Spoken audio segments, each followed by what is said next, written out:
Buena churre.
Buenas tardes, estimados estudiantes. ¿Me confirman el audio, por favor? Y si se me logra escuchar muy bien.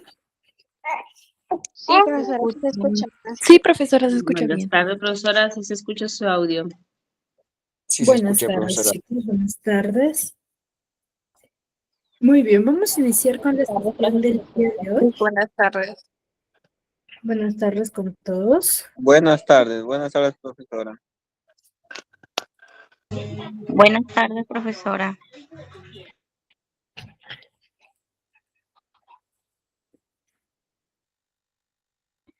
Buenas tardes con todos. Vamos a iniciar con la sesión del día de hoy. ¿Sí?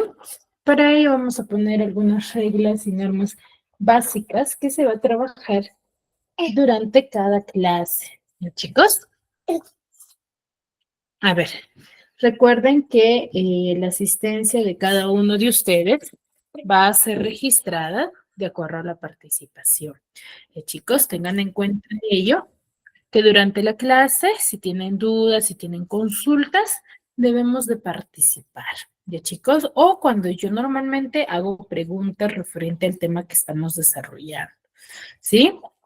Ahora, si desean participar y para que sea en orden, recuerden, aquí tienen la opción en el Meet de levantar la manito para que sí puedan, para que yo les dé la autorización y ustedes puedan activar su audio, ¿ya?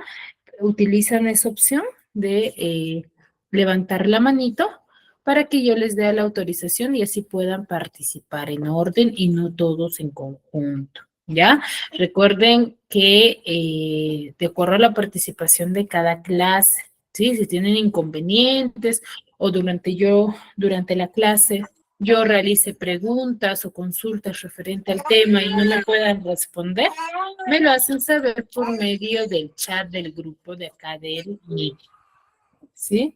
Me lo hacen saber y me informan a mí si estoy en el trabajo, no puedo responderle, pero si estoy presente, le estoy escuchando, pero lo hacen a través del chat y para las demás clases tengamos en cuenta, si nos conectamos tarde y la sesión ya ha empezado, sí, igual, de la misma forma por el chat. Sí, para que no haya interferencia y no se corte la clase. ¿Ya, chicos? Entonces, dicho ello, vamos a iniciar con la sesión del día de hoy. Si bien es cierto, estamos en el curso de comunicación, ¿sí? Vamos a desarrollar lo que es referente a la literatura. Pero vamos a hablar de una literatura universal, ¿sí? Ya no te preocupes, Milagros, lo puedes hacer a través del chat, tu participación, no hay ningún problema. ¿Sí? Muy bien, entonces, les decía, si bien es cierto, estamos en el curso de comunicación, pero vamos a desarrollar, sí, parte, una rama de la comunicación del área, que es la literatura, ¿ya? Vamos a hablar sobre la literatura. ¿Qué es la literatura y qué tipo de literatura vamos a hablar? Vamos a hablar, la literatura se va a asemejar mucho a lo que es historia. ¿Por qué? Porque vamos a hablar de obras literarias que han trascendido a nivel mundial, no solamente en un determinado lugar, sino a nivel mundial, ¿no? Por eso es su nombre o por eso se le denomina literatura universal. Vamos a analizar textos, vamos a conocer autores que han trascendido y han manifestado una temática que hasta la actualidad se siguen estudiando como antecedentes a las nuevas corrientes literarias, ¿sí? Vamos a ver cómo identificar a un texto literario de dicha época y poder diferenciar y en qué se diferencian cada una de ellas. ¿Y chicos? Pues vamos a empezar.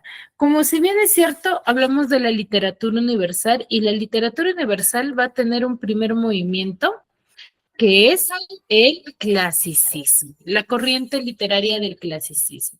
Para ello, nosotros siempre debemos de identificar o determinar qué antecedentes, cómo surgió, en qué aspecto histórico se desarrolló, ¿sí? Eso es lo que debemos de conocer nosotros. Es por ello, ¿sí? Es por ello que se le denomina o se le dice de que hay antecedentes históricos, porque cada movimiento literario se va a diferenciar por el aspecto histórico. ¿Qué es lo que sucedía en dicha sociedad? Se va a manifestar de esa forma, ¿ya? Ahora, el clasicismo va a ser una de las corrientes literarias en las cuales se va a dar una vuelta hacia las formas clásicas. ¿Qué querrá decir formas clásicas o con qué lo relacionan ustedes, chicos? No necesariamente la definición referente a ellos, sino qué es lo clásico para ti. A ver, ¿quién me podría manifestar ello?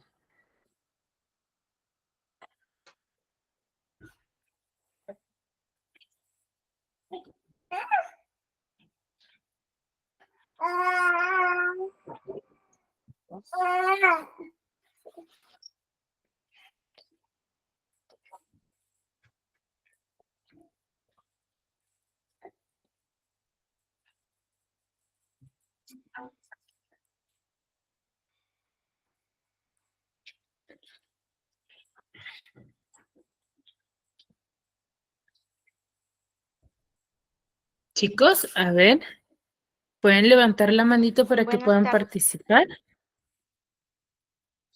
A ver, Anita, levantaste la mano. Sí, buenas tardes, ¿Qué es lo profesora. clásico para ti? Eh, para mí, bueno, lo que más o menos creo que puede ser como una obra que como- A ver, puede sí, ser para una que obra tú me que entiendas. Si yo te digo, por ejemplo, te vistes de forma clásica, ¿a qué crees que me estoy refiriendo? como algo algo común. Ya, muy bien, algo común, vamos a ver. Muy bien, a ver, Erwin, ¿levantaste la mano? Sí, profesora, buenas tardes. Algo clásico, Buenas a ver tardes. si se referiría a algo que es, supongamos, un grupo que ha clasificado o una obra clásica que tal vez clásica a nivel nacional o a nivel mundial, podría ser. Ya, puede ser. A ver, cuando nosotros vamos a hablar sobre la forma clásica, ¿qué nos dice? Si bien es cierto, tenemos este primer movimiento literario, que es un movimiento al cual se le denomina la literatura clásica, y nos dice que este movimiento literario es una vuelta hacia las formas clásicas. ¿A qué quiere decir? A las costumbres, como dijo su compañera Anita, algo común, algo que se practicaba ya. Pero ¿qué formas clásicas, tantos griegas y romanas? Practicaba dicha cultura, ¿ya? Dicha cultura se va a llegar a practicar, ¿sí? Entonces, es por eso que se dice, ¿no? Que va a retroceder, se va a dar una vuelta hacia las formas clásicas griegas y romanas.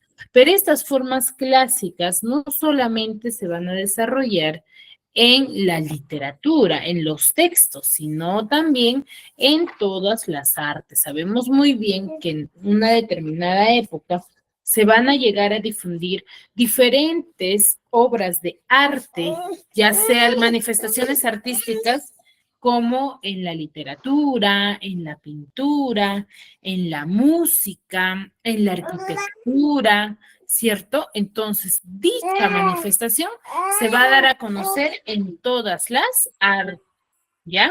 Ahora, ¿cómo se dice acá, no? Se va a manifestar en todos los dominios. No solamente las características que yo, por ejemplo, les estoy mostrando o que les voy a mostrar, no solamente van a ser para la literatura, no significa de que haya la literatura clásica cuenta con estas características, pero solamente en el texto. No, también se van a practicar en la pintura, en la arquitectura, en la música, en la pintura, ¿cierto? En todas las artes. Claro está que cada uno de una manera distinta de acuerdo a su forma, ¿no? Por ejemplo, en cuanto a la pintura, se va a manifestar en cuanto a al uso de colores, a la temática, porque la temática va a ser solamente uno, y los pintores van a manifestar dicho arte, ¿no? Entonces, de esa forma se va a originar. Ahora, es considerado como el primer movimiento de la literatura universal. ¿Por qué? Porque no había antecedente alguno. Y aquí se va a considerar el clasicismo como aquella perfección artística. En sí, lo clásico se va a significar perfección artística y que va a comprender las obras literarias, ¿no? Que van a ser creadas con sujeción a quiénes, a los cánones de la belleza y del arte. Ellos van a tener una cierta, un cierto afán y fanatismo, se podría decir, en cuanto a la perfección del ser humano y a la manifestación de la belleza y del arte de esa época. ¿Ya? Ahora, dentro de la literatura clásica o de este movimiento literario, vamos a tener diversas características de las cuales yo voy a poderlas diferenciar una tras de otra. ¿Para qué nos sirve a nosotros el conocer las características de la literatura o de este movimiento literario? Porque en base a esas manifestaciones o características se van a manifestar la temática, ¿sí? La temática de los textos o del arte que van a difundir los escritores de esta época.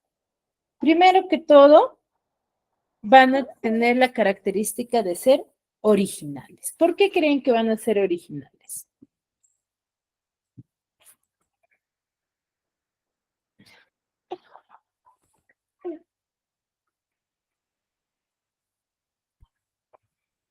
¿Por qué serán originales, chicos?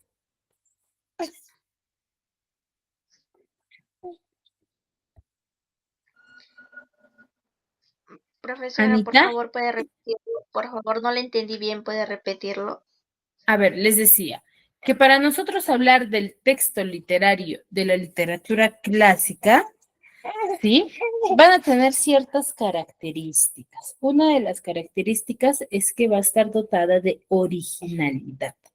Ahora, la pregunta es, ¿por qué creen que una de las características de la literatura clásica es que esté dotada de originalidad.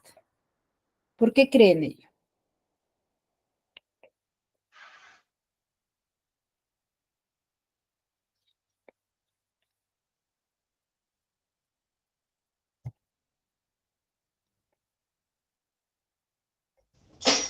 Mis buenas tardes. Puede ser porque son hechos reales, hechos que han pasado. Ya se puede relacionar con ello. ¿Qué más? ¿Qué otra característica tendrá y por qué será original? A su cultura, ya puede ser. Pero al inicio, ¿qué les he manifestado, chicos? ¿Qué les dije sobre la literatura clásica? Que era algo en común. No, no, no. La literatura clásica es el primer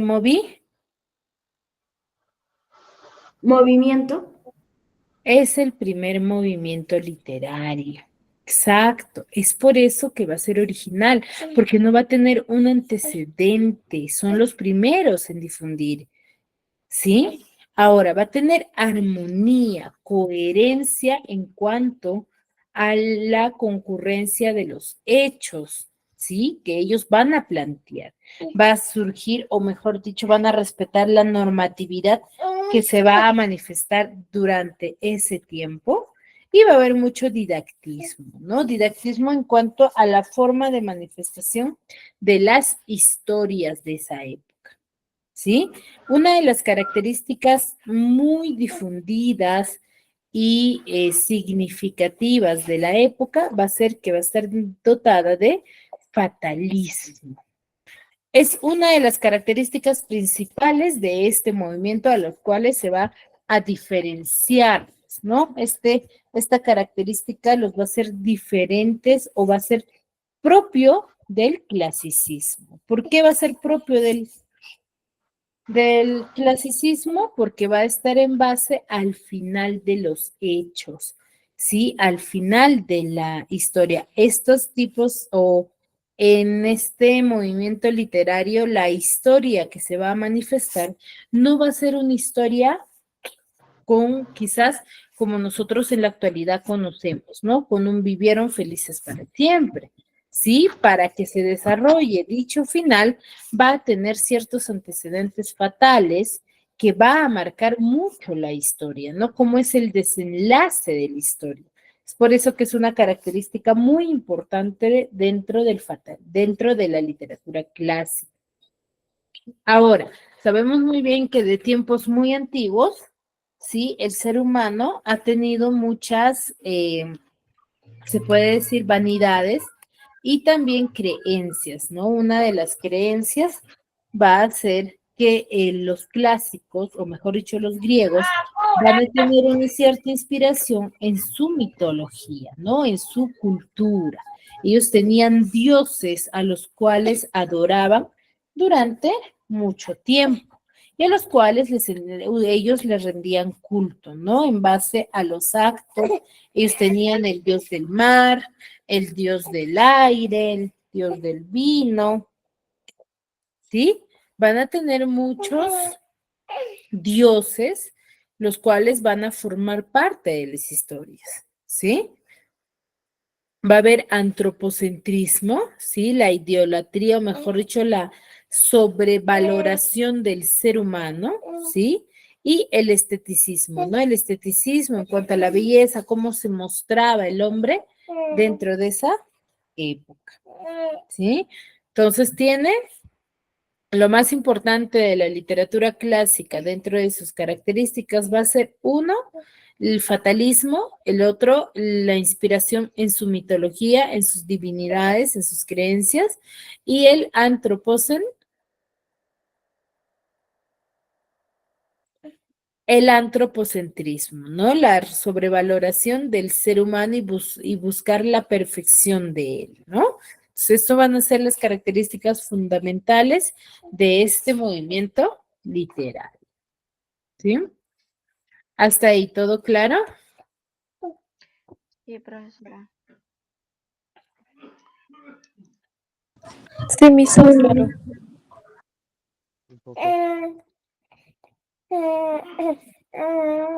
Muy bien. Ahora, sabemos muy bien que cada movimiento literario va a tener muchas manifestaciones, no solamente en un determinado lugar, ¿no? No específicamente en un lugar, sino se va a desarrollar en muchos lugares. Pero, ¿cuál es la diferencia? Entonces, ¿cómo es propio de un lugar, Miss? Entonces, ¿la diferencia cuál es? En que solamente se va a llegar a difundir, ¿sí? O mejor dicho, va a haber siempre un lugar en específico donde se logre difundir con mucho más relevancia. Ya en la actualidad sabemos ello, que hay muchos lugares en los cuales se difunde un movimiento literario, se practica algo, pero hay lugares donde se va a difundir o van a tomar mayor interés en cuanto a dicha manifestación. Y lo mismo viene pasando desde tiempos muy antiguos, ¿no? Entonces, el clasicismo va a tener dos vertientes, dos etapas, mejor dicho, donde se van a difundir, ¿sí? Tanto la vertiente oriental como la vertiente occidental. En la vertiente oriental vamos a tener a lugares como Mesopotamia, India, China, hebreo, son lugares donde se van a difundir esta misma forma de literatura, ¿no? Con las mismas características, pero no va a tener mayor difusión, ¿no? Mientras que en la vertiente occidental, que se desarrolla en Grecia y en Roma, va a tener mayor realce y mayor difusión en cuanto a la temática que se va a desarrollar. Sí, entonces el clasicismo tiene dos vertientes, vertiente oriental, Mesopotamia, India, China y hebreo, y en la etapa occidental, Grecia y Roma. ¿Sí? Es por ello que se va a dar a conocer, ¿sí? Estas dos vertientes. ¿Por qué? Porque dentro de la literatura clásica se va a desarrollar la llamada literatura griega, la cual va a tener mayor difusión y mayor realce para la difusión de la temática que planteaban los clásicos, ¿no? Ahí vamos a tener a muchos autores, dentro de ellos al que tuvo bastante significación durante esta época, va a ser el Homero, ¿no? En cuanto a la narrativa, a lo épico. Entonces, la literatura griega forma parte de la literatura clásica, ¿no?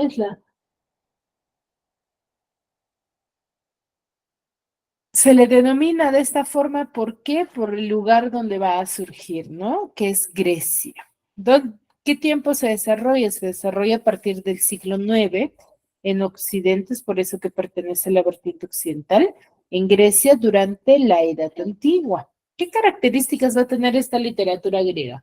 Claro está, si forma parte del clasicismo, va a tener las mismas características de una literatura clásica, solo con algunas quizás manifestaciones de acuerdo al lugar donde se ha difundido, ¿no? Pero igual se van a practicar lo mismo. Una de ellas es que es el racionalismo. ¿Qué será el racionalismo o a qué llamaremos ello?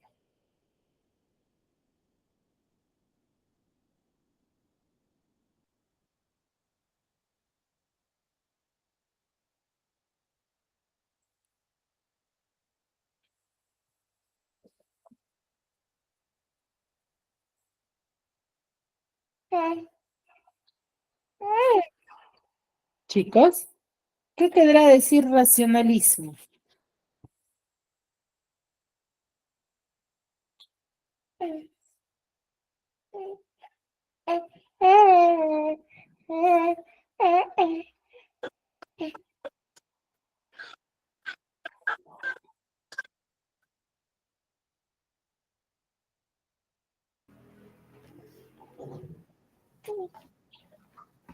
Miss puede pensarse como la primera corriente literaria occidental con relatos escritos y cantados.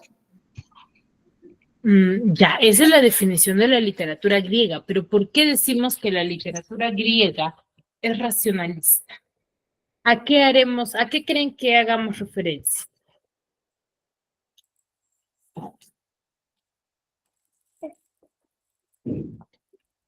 Miss, ¿podría repetir la pregunta, por favor? ¿A qué nos referimos al decir que la literatura griega es racionalista?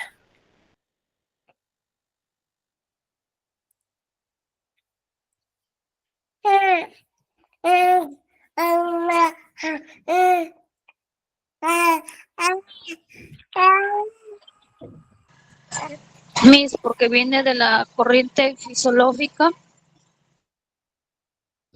Corriente, no tiene nada que ver la corriente acá.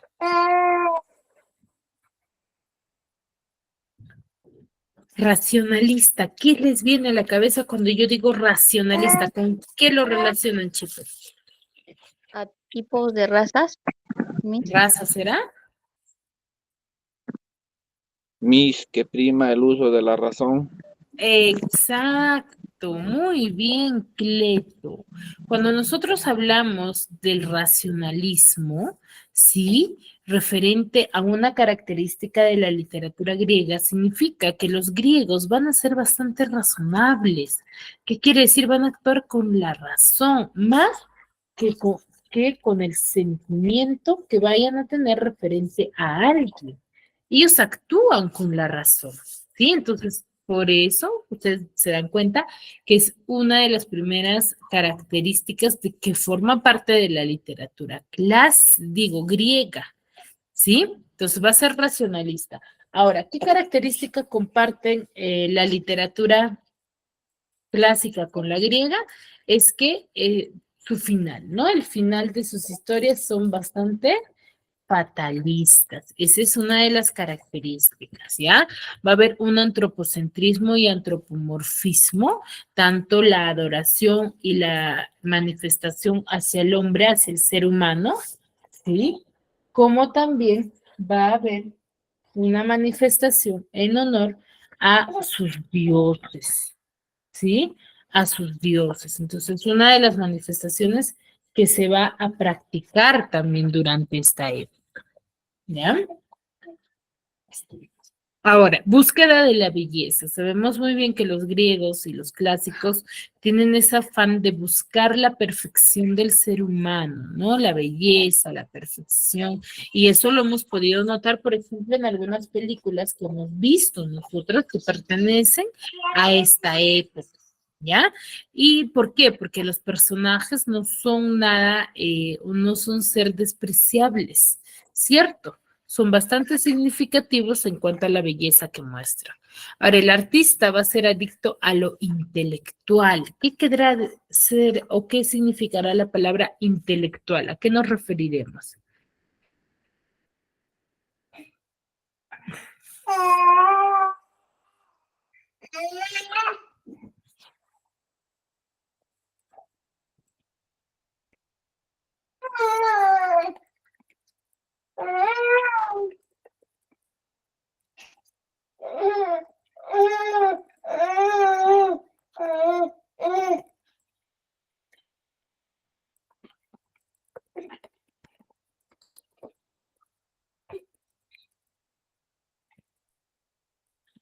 Miss, ¿puede repetir la pregunta, por favor? Disculpe.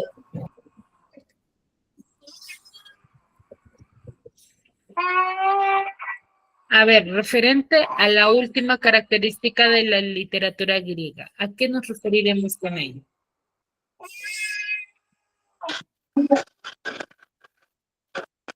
Puede ser una persona con una capacidad para entender, pensar, analizar información.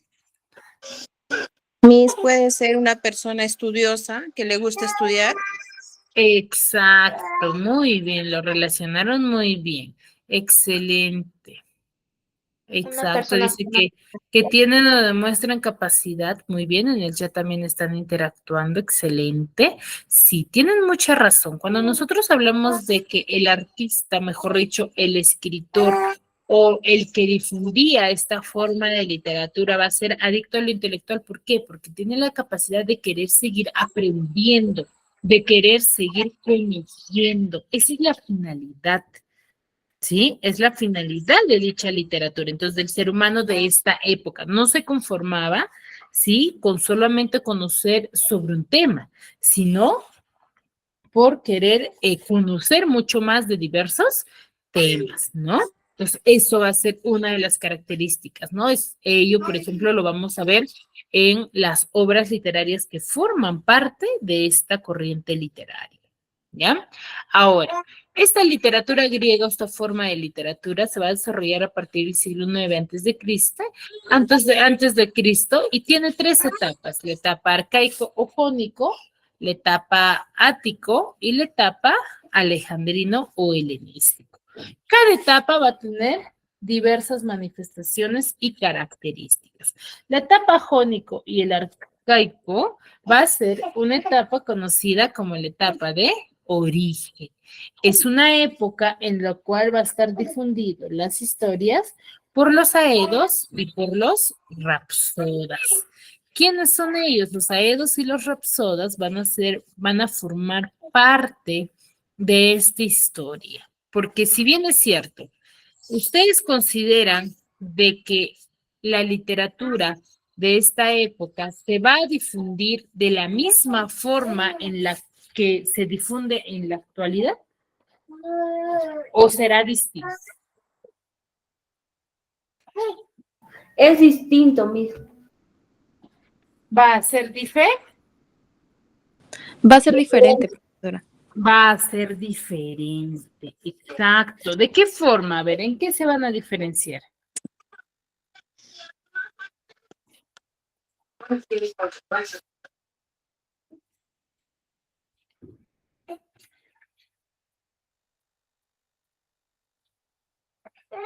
¿En qué se diferenciarán?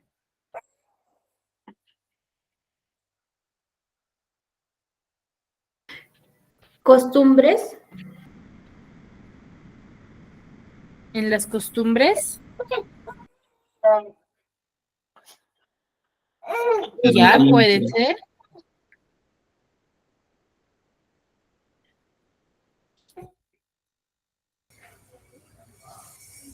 Las creencias.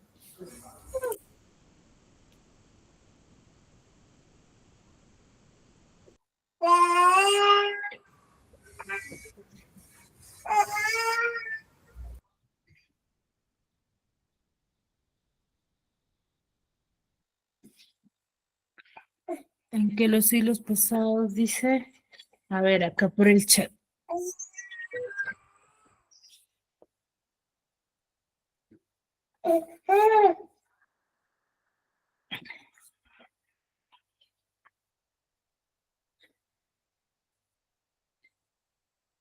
Poco atrasados en lo que hay en el avance de nuestro siglo. Claro, están un poco atrasados, pero ¿de qué forma? A ver, cuando nosotros hablamos de la literatura clásica, ¿sí? O mejor dicho, de la etapa jónico, arcaico, es que van a estar difundidos o va a ser una época muy recurrente de los aedos y de los rapsodas.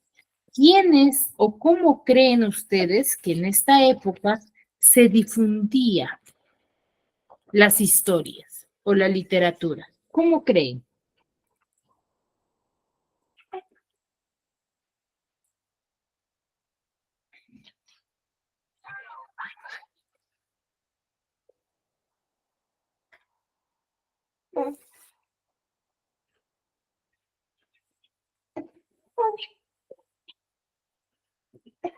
¿Cómo creen que se difundía en esta época?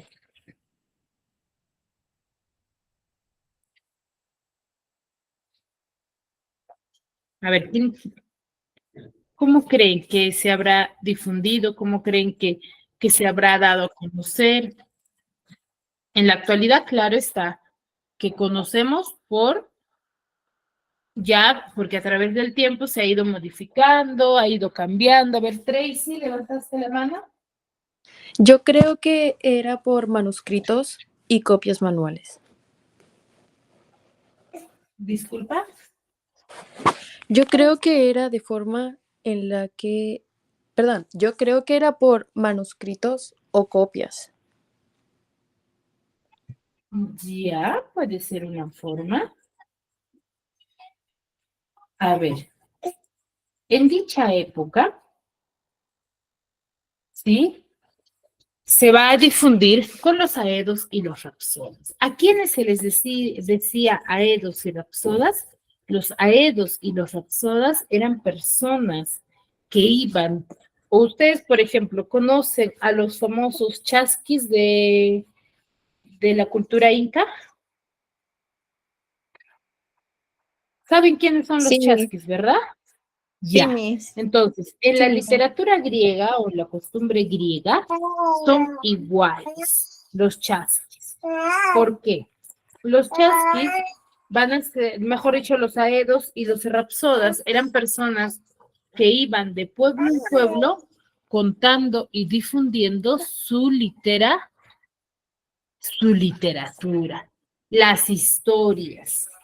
¿Por dónde? Eran de pueblo en pueblo, iban. ¿Y cómo se les denominaba? En la literatura inca, por ejemplo, se les denominaba chasquis, pero en la literatura griega se les va a conocer como los famosos aedos y rapsodas. ¿Sí? Sí, Miss. Muy bien. Entonces, esos son, a ellos se les denomina, ¿ya? Ellos son los famosos aedos y rapsodas de esa época. Ahora, durante la etapa jónico, se va a hacer una literatura eminente por eso mismo, ¿no? Porque estaba significativamente manifestado con los aedos y los rapsodas. Entonces, como ellos lo difundían, ¿cómo lo difundían? No lo difundían a través de textos que en la actualidad, por ejemplo, se manda a imprimir textos y ya llega a diversos lugares.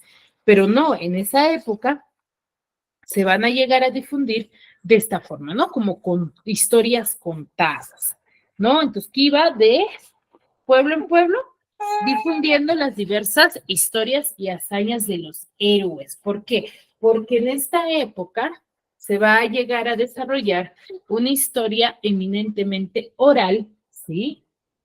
Eminentemente oral, en la cual no se conocía todavía, ¿sí? No se determinaba, por ejemplo, quién era el que difundía estas historias. ¿Por qué? Porque los aedos y los rapsodas iban de pueblo en pueblo contando las diversas hazañas de los héroes, ¿no? Entonces, de un pueblo a otro pueblo se iban difundiendo de esta forma. Entonces, por eso es que no se determinaba todavía con exactitud quién era la persona que lo había manifestado o lo estaba difundiendo o quién lo había contado por primera vez, ¿no? Entonces, eso va a ser uno de los antecedentes, ¿no? Por eso es que era anónima en la mayoría de sus casos.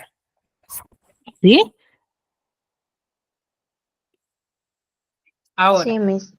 también se va a desarrollar dos géneros, que es el género épico y el género lírico.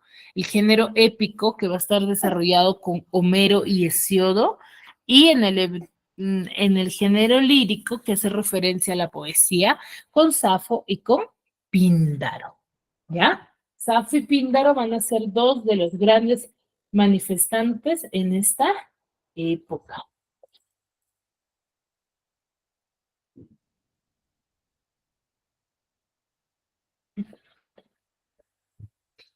Ahora, en la etapa de apogeo, que es una etapa en la cual se va a difundir con mayor realce las historias, ¿sí? Va a tener mayor trascendencia, va a coincidir con el famoso ciclo de Pericles. Sabemos muy bien que los famosos ciclos o etapas en las cuales hay guerras, va a haber muchos avances, ¿ya? No es de que quizás haya una guerra y no haya cambios, siempre va a haber tanto positivos como negativos, ¿sí? Entonces, en la etapa de apogeo, ¿sí?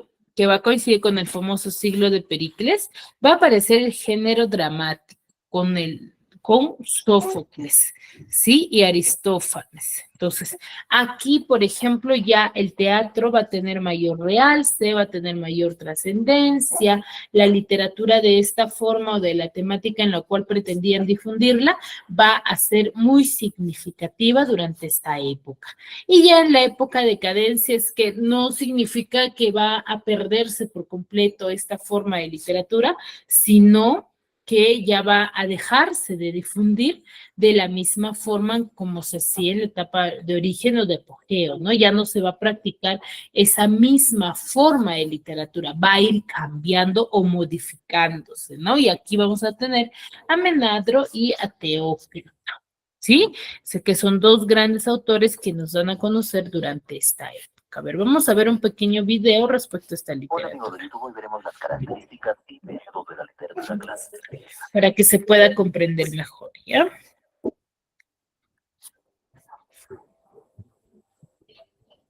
Aunque no es la única literatura de antes del siglo V, la literatura clásica griega es considerada por el canon como la más importante de la época.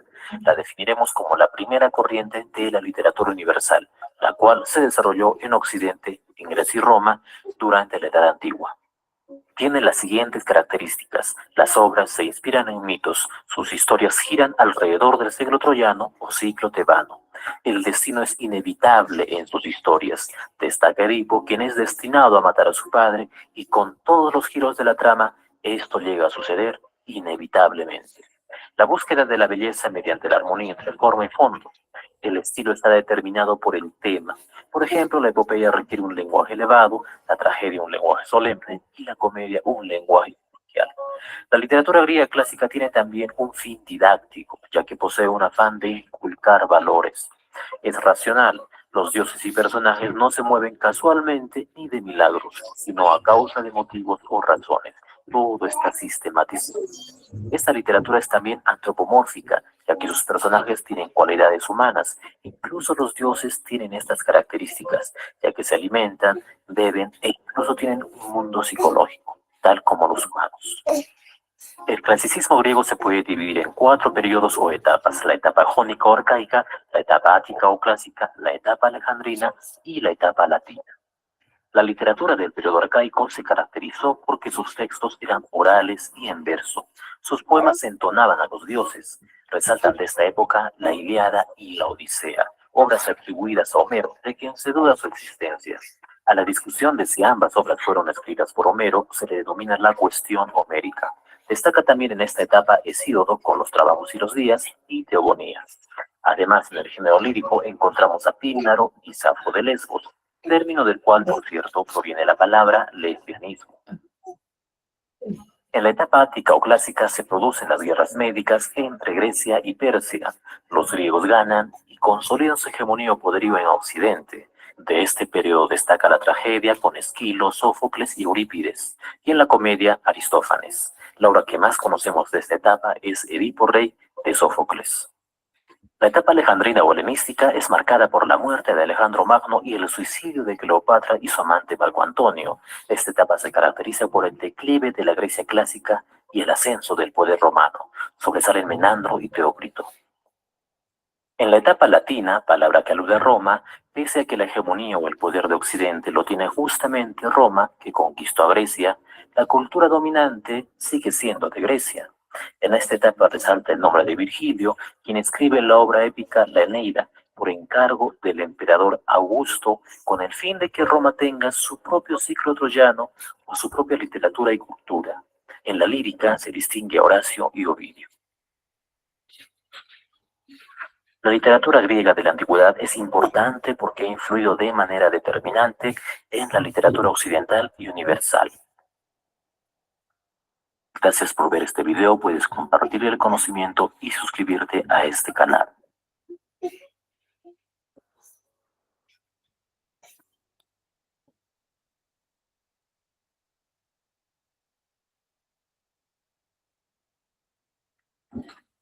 Muy bien. Entonces, sabemos muy bien entonces de que Homero es uno de los grandes escritores, o mejor dicho, literatos de esta época, ¿ya?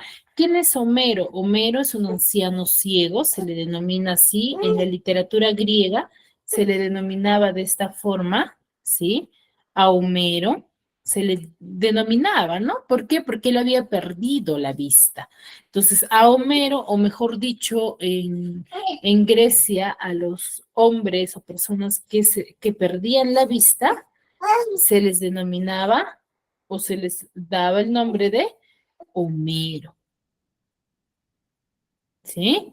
Se les daba el nombre de Homero. Entonces, ¿quién era? También por aspectos históricos se conoce que Homero era un hombre de quien cantaba poemas, ¿no? Mejor dicho, era un aedo, era un rapsoda, ¿no? Es por eso también que se le alude esta autoría, ¿no? Él, en la casa de su mejor amigo, que es Mentor, él va a crear la historia de la Odisea, ¿ya? Él crea la historia de la Odisea en la casa de Mentor, ¿sí? De su amigo Mentor. Ahí concibe la idea de la Odisea. Ya en Colofón pierde la vista y encima lo denominan de esta forma, ¿no? En sí, los aspectos históricos o biográficos de Homero se conocen muy poco por la misma época también, ¿no? Va a escribir diversas obras, se le va a aludir diversas obras por su técnica y por el formato, que es la Ilíada, la Odisea, los himnos homéricos, la Fósida, que son textos que le van a pertenecer a Homero, que se le van a aludir a él, ¿no? Ahora, la Odisea es una de sus grandes obras que tienen como antecedentes, ¿sí? Donde es el famoso caballo de Troya, ¿sí? Gracias a esta idea que va a tener Ulises, o también llamado Aquiles, ¿sí? La guerra va a terminar y los griegos van a ser aquellos quienes van a ganar, ¿sí? Esta guerra, ¿sí? Y todos van a tener que retornar a sus casas culminada la guerra. Entonces, tiene en sí esta obra 24 cantos y va a estar dividida en 3 partes, ¿no? Y va a utilizar la técnica en media res.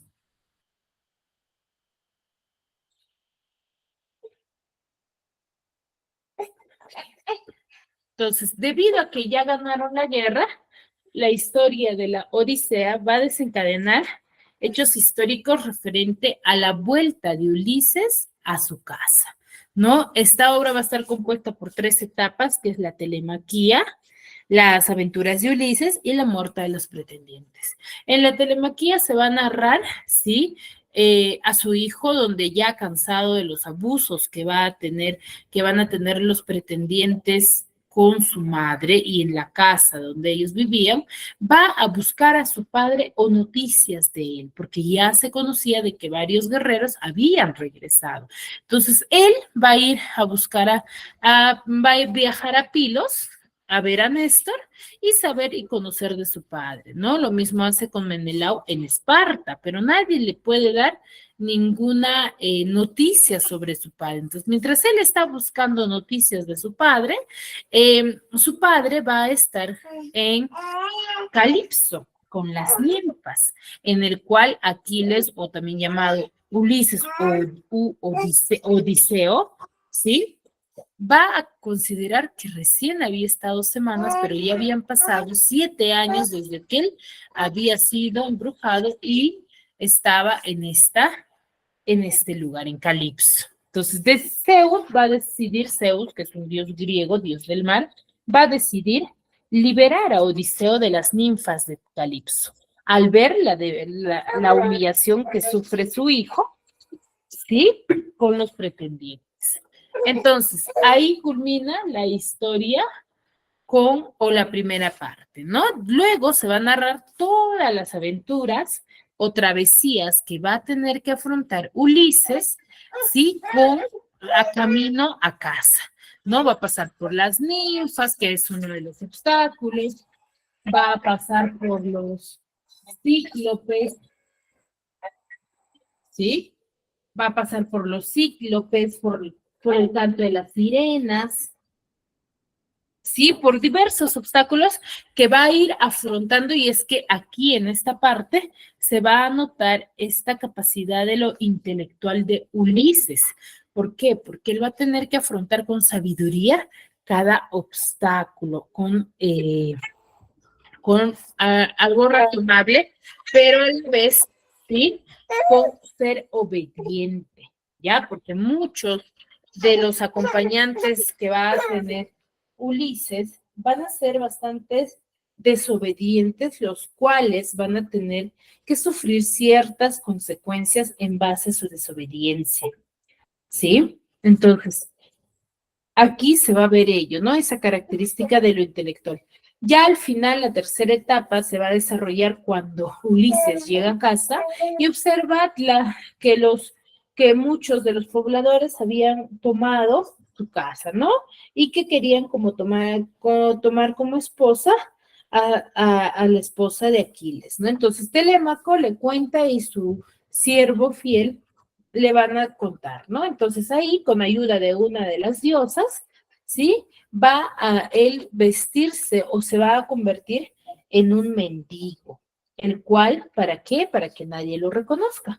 Entonces, al vestirse de mendigo, él ingresa a palacio y le manifiesta a su hijo de que plantee un reto a todos los pretendientes y les diga de que aquel que cumpla con ese reto, que era pasar la flecha, el arco de flecha, por los agujeros de las hachas, se iba a quedar con Penélope, que era la esposa. Entonces, él les manifiesta ello junto con su madre y los pretendientes gustosos empiezan a afrontar dicho obstáculo, ¿no? Uno a uno va pasando, va desarrollando y ninguno logra, ¿no? Hasta que de un momento a otro Aquiles manifiesta y se dice, yo lo voy a hacer. Todos los pretendientes empiezan a burlarse de él porque ellos no sabían de que quien era el mendigo era Aquiles. Se burlaban, ¿por qué? Porque decían que un mendigo no podía realizar ello, pero sí le dieron la posición de poder desarrollar este reto. Entonces se quedan sorprendidos al ver de que Aquiles logra cumplir con este obstáculo, ¿sí? Entonces ahí se cierran todas las puertas de la casa, del palacio, se empiezan a cerrar y los encierran a todos los pretendientes y le dan muerte junto a Telémaco. Todos mueren dentro de palacio. Entonces, ahí, por ejemplo, se ve el hecho fatalista de la literatura griega, ¿no? Esta característica que yo les decía hace un momento. Entonces, recién culminando con este hecho, recién él da a conocer su verdadero rostro, pero a Penélope. ¿Sí? Y de eso termina la historia. Claro está que hay un antecedente, por ejemplo, pero tantos años y Penélope no hizo nada, no. ¿Qué hacía? Él ya les daba retos o les decía de que el día que iba a terminar de tejer se puede decir como una colchita, ella iba a elegir, pero Penélope sabía muy bien de que Aquiles en cualquier momento quizás iba a volver, ¿no? Guardaba esa esperanza y no quería tampoco. Entonces, ¿qué hacía? De día, enfrente de los pretendientes, tejía y de noche lo destejía. Así que nunca iba a terminar de tejer Penélope. Era una de las estrategias de ella que va a tener, ¿no? Entonces, a ver, para que entiendan, vamos a ver este pequeño video. Hola y bienvenidos a otro video más de literatura animada. Este día nos vamos a poner bien épicos y aventureros con la Odisea de Homero. Acompáñenme. Todo comienza cuando las cosas se están poniendo candentes en el reino de Ítaca, allá en Grecia, unos 100 años después de terminar la guerra de Troya. Lo que sucede en Ítaca es que el rey Odiseo o Ulises, como ustedes le quieran llamar, está desaparecido y en su tierra tienen casi 20 años sin saber de él. Ni siquiera su hijo Telémaco, ni su sensual y atractiva esposa Penélope han oído una sola palabra acerca de él durante todo este tiempo. Y como todo el mundo piensa que está muerto y que nunca va a regresar, unos 108 hombres de la ciudad, sí, escucharon bien, 108 hombres se ponen a cortejarla, ya que si alguno de ellos logra conquistar a Penélope y se llegan a casar con ella, uno de ellos se convertirá en rey. Pero Penélope, aparte de estar de muy buen ver, evade a todos los galanes y los mantiene en la friendzone, a todos, por un muy buen rato. Bueno, entonces, resulta ser que Odiseo cayó preso en la isla de la diosa Calipso. Pero no crean que es un preso convencional, en una cárcel convencional. No. Por supuesto que no. Es un preso de amor. Y obviamente Odiseo hace mucho el amor con Calipso. Y como se dice vulgarmente, le ponen bien duro Jorge al niño. Y pues la diosa está muy contenta y no lo deja regresar a casa. Mientras todo esto sucede, allá en Olimpo, donde se encuentran todos los dioses, Atenea, quien es hija de Zeus, le pide a su padre, quien es el rey de todos los dioses, que liberara a Odiseo para que pudiera regresar a casa.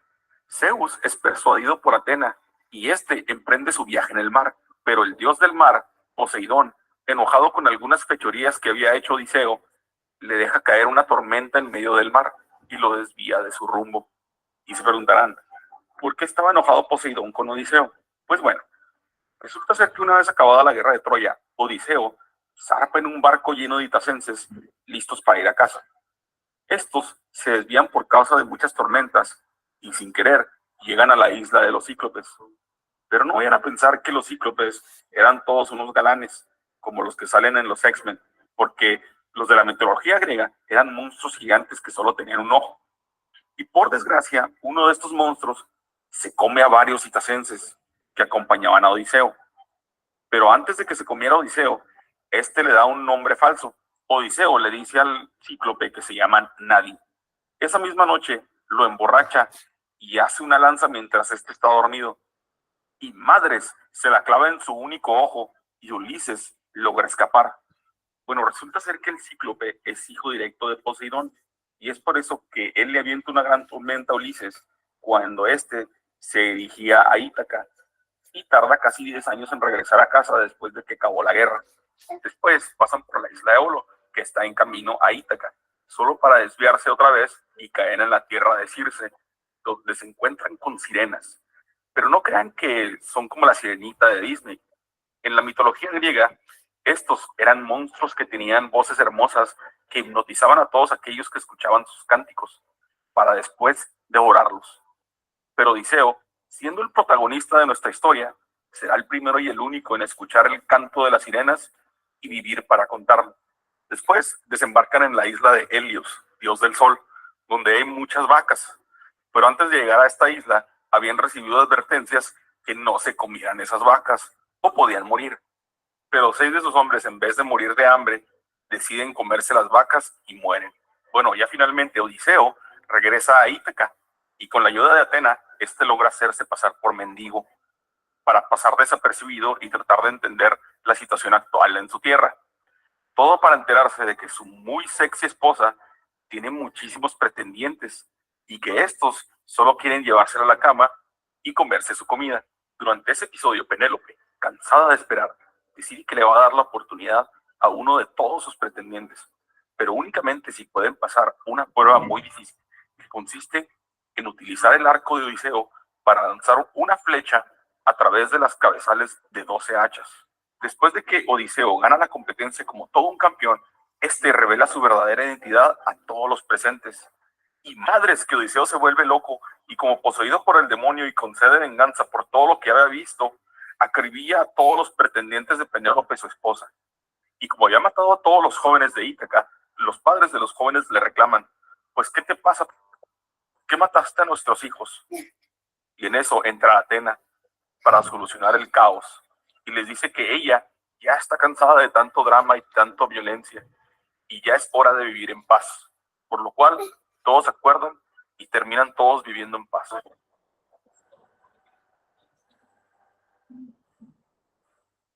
No. Este Odiseo es como la combinación de Brad Pitt, Tony Stark, Juan Camaney y un gato, pero de la mitología griega.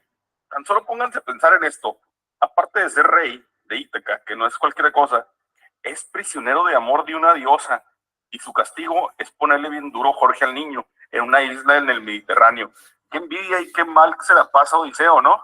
Aparte, mata a monstruos como el cíclope y es un sobreviviente a un sinfín de peligros en el mar. En eso es en lo que se parece al gato. Para mi gusto, este es un absoluto superhéroe y galán de la mitología griega. Todas estas aventuras lo convierten en un individuo muy experimentado, como por ejemplo cuando engaña al cíclope y le da un nombre falso para no ser devorado, o cuando por fin llega a Ítaca y se disfraza de mendigo para no ser reconocido y poder anticipar los movimientos de sus enemigos. Pero para alguien tan audaz y valiente como Odiseo, hay veces que parece una balsa en medio del mar sin rumbo ni dirección, porque hay veces que parece estar controlando la situación, pero otras veces se le sale de las manos. Por eso es que salen a relucir dos preguntas. ¿Es acaso culpa de los dioses todo lo que le pasa a la tierra? ¿O acaso somos los humanos los causantes de todo? Miren lo que dice Zeus, cito, ay, ¿Cómo culpan los mortales a los dioses? Pues de nosotros, dicen, proceden los males, pero también ellos por su estupidez soportan dolores más allá de lo que les corresponde. Por ejemplo, ¿de quién es culpa de que Odiseo haya estado ausente por tanto tiempo? ¿Acaso fue su culpa por haber cegado al hijo de Poseidón? ¿O acaso Poseidón es un dios muy retrógrada y no agarra la onda? Ahora, no podemos culpar a Odiseo sin haber visto la historia de Agamenón, quien trata de irse a casa después de la guerra de Troya, con la excepción de que cuando éste llega a la casa, encuentra a su mujer en la cama con otro, pero este de inmediato lo mata. Para la fortuna de Odiseo, su mujer no es así, ya que mandó a todos los pretendientes a la friendzone. Según ella, no podía estar con nadie hasta que ella terminara de tejer sus chambritas, pero cada noche ella deshacía lo que tejía durante el día, logrando atraer a todos los don Juanes que querían con ella, todo mientras Odiseo está tratando de llegar a casa por más de 10 años. Muy bien. Entonces, como ustedes se dan cuenta, sí, es parte de la historia, lo cual el desenlace va a ser bastante fatalista, ¿no? Y aquí vemos mucho lo que es la actitud racional del ser humano de esta época, ¿no? Y cómo es que la mitología griega y los dioses van a formar parte de la historia. ¿Dudas, consultas hasta aquí, chicos?